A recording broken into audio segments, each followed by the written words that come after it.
Welcome back, everyone. Today we're doing a video specifically on Sapphic dice. This is the first non-gimmicky account, really, that we've done a focus on. I mean, I guess it's kind of gimmicky, but also this is definitely someone's more main type of thing. But you know what? I think they're cool, so we're doing this anyway. I'm an extrovert, but growing up as an autistic person in our society has given me crippling social anxiety due to my sensory issues and being constantly made unaware of my atypical behaviors and shamed for them. Many such cases. There is a reason why autism is tied to people being introverts, and then once you actually talk to them, you realize, oh, you just don't feel comfortable talking to people because you've been burned too many times. Trauma is a bitch. I'm not even bothering to censor swears in this video, fuck it. Porter's Union, North Skyward 11, Malmor Martinez. How may I... Oh, right, wrong voice. Malmor Martinez says them, third porter of the North Skyward. The African Union, through perhaps the largest. A porter's job ain't flashy, but it's honest work. A regiment organized ensuring the safe delivery of passengers, packages, and parcels with paperwork, a smile, and sturdy arms. Kindler's Union. Hey, watch this. Arson, they/them. Late Kindler of the Bombard 4. Beware the grin of flames. Reckless hedonists, the Kindlers keep the engine hot with sin and force back enemies with an amount of explosives. This is probably not legal in any jurisdiction. Shotguns Union. Always mind two things: how many bullets you've got chambered and how many knives are set at your back. Casey Grayland Ward. It/she, lone shotgun of the old Athens. Shoot first, check bounty later is the motto of the Shotguns, a paramilita of mercenaries, hunters, and hitmen. If you need a train protected, a cryptid eviscerated, or just a threat looming, bring a girl with a gun. Navs Union. Tales get a lot less tall the more you see. Every story has a pattern, so let's follow yours for a while. E. Sataman. She/her. Second Nav of the Wanderlust. You're never lost near a Nav, a loose gathering of explorers, wanderers, and archivists of sorts, skilled in finding their ways across the sea of rails and mist, and navigating with all manner of folks they find. Engineers Union.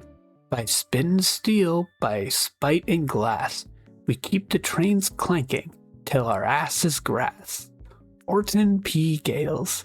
He/they, first engineer of the Governor's Drunk.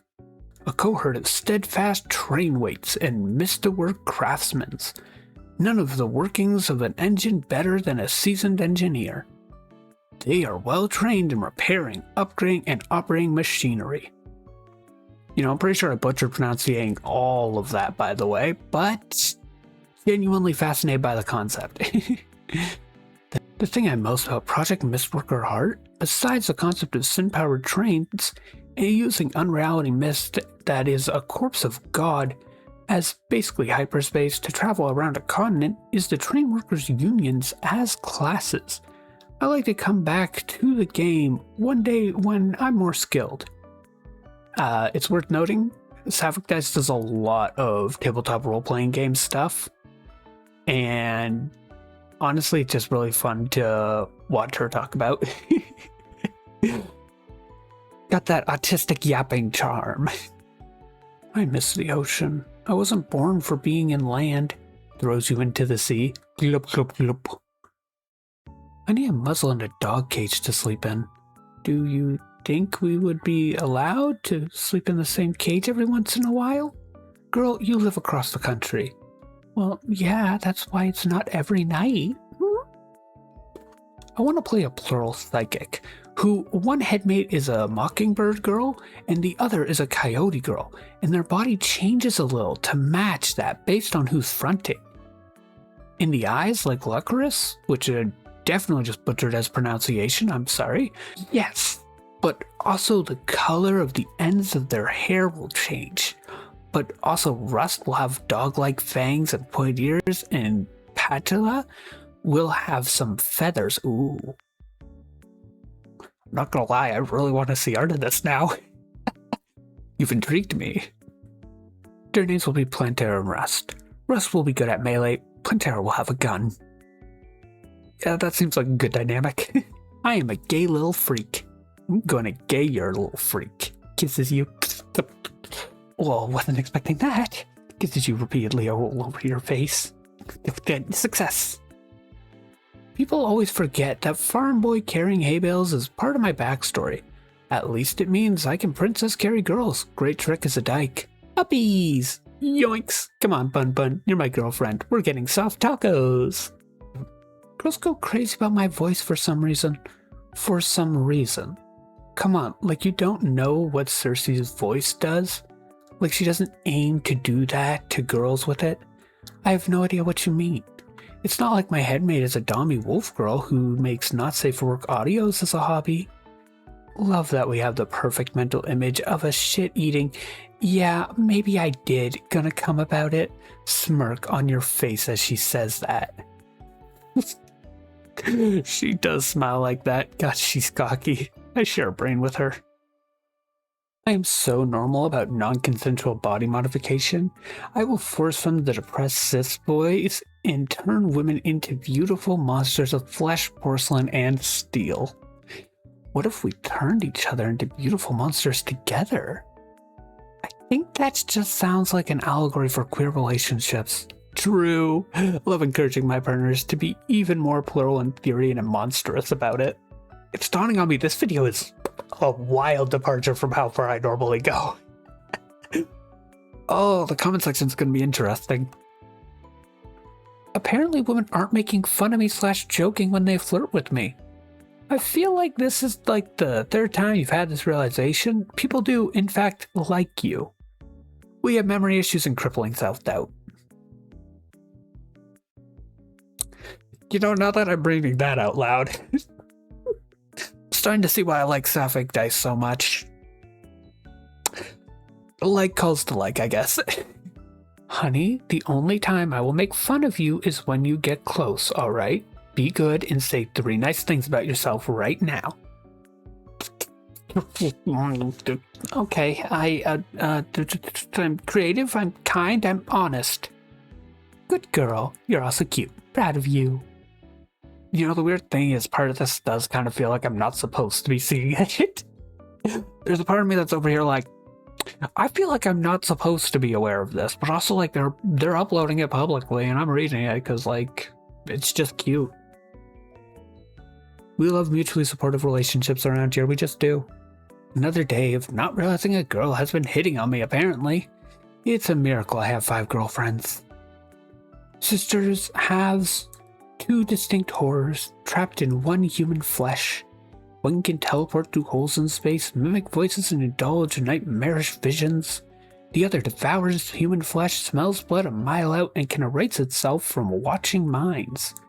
Children of forces beyond, halves but one, the mockingbird and the coyote. The coyote and the ravens are one.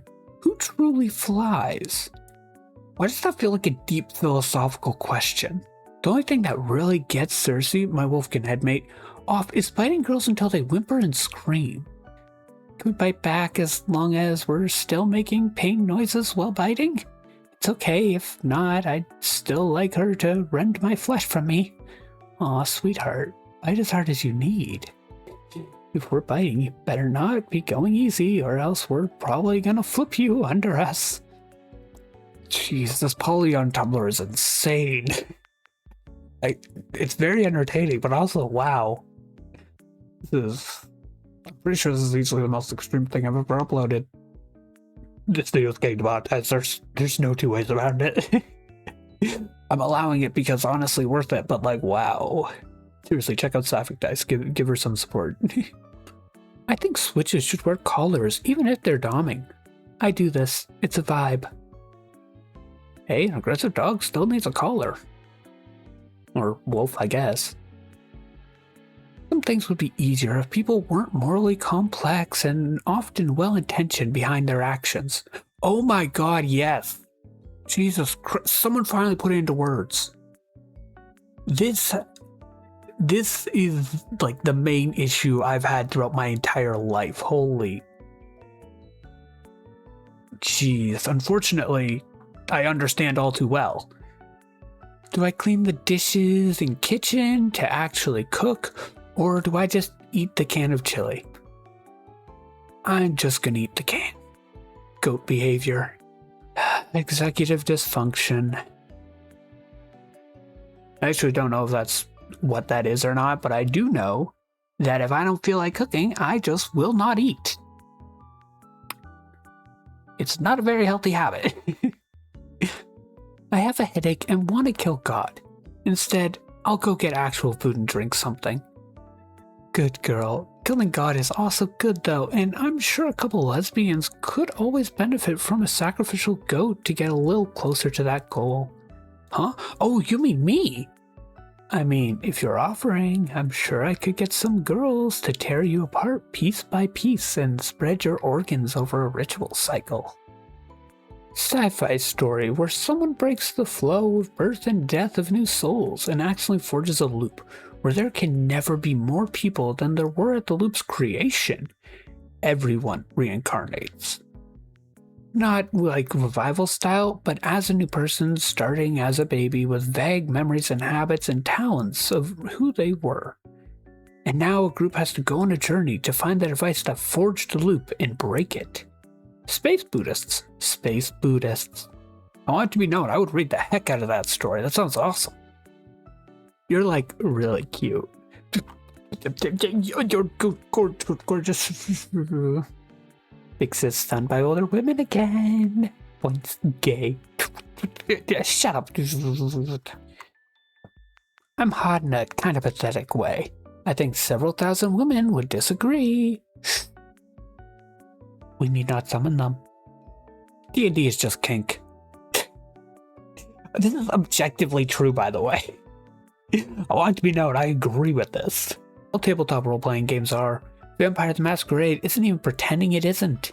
Kink doesn't have to be sexual, but it often deals with unequal power and set rules and a dynamic, all that finds emotional highs, intimacy, and catharsis. Like tabletop role-playing game campaigns, with the players playing characters and GM. I really need to get into tabletop role-playing games. Like, I want to. I love the storytelling aspects. I actually do like stuff like organizing, that kind of stuff. I find doing those quick math things really interesting. And I would love to do it, but at the same time, crippling social anxiety is strong. We're working on it. Okay, that's the last I have of the post I bothered to save for this. So that is my brief showcase of what Sapphic Dice is, because she's freaking hilarious. She has both made me laugh, made me question a lot of plot things, honestly, and just been genuinely entertaining.